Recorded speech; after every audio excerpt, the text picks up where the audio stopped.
大家好，我是武夷张鹏。今天呢，为大家讲俯仰捶背的方法。这个方法呢，是配合我们的腰向前俯，慢慢的再向后仰的动作来进行捶背，可以帮助我们改善腰痛、腰肌劳损，提升我们的阳气，增强肾气。好，下面呢，我先练习给大家看一看。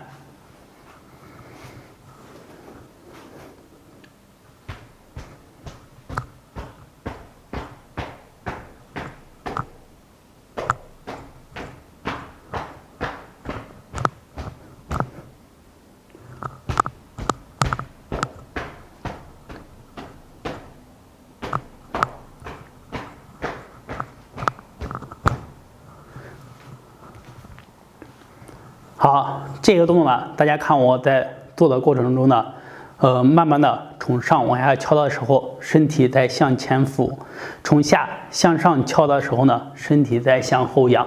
好，我给大家边讲边示范啊。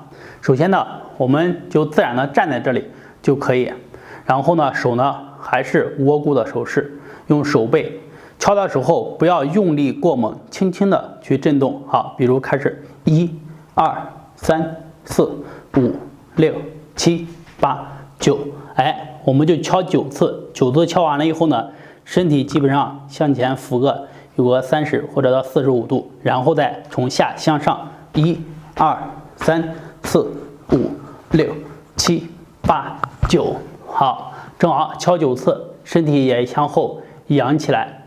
好，再往下敲1、2、3、4、5、6、7、8、9，好，再回来1、2、3、4、5、6、7、8、9，好，这样的话，往前一俯，往后一仰，这样是一组。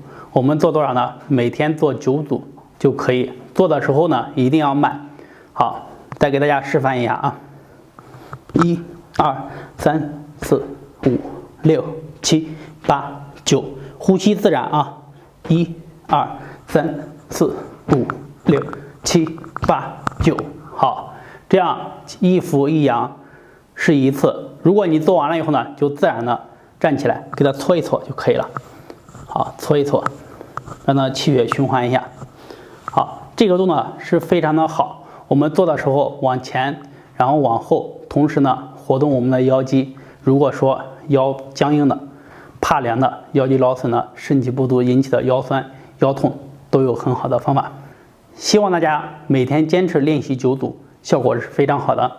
如果说对养生运动还有什么疑问，可以在下方评论留言和我进行交流。谢谢。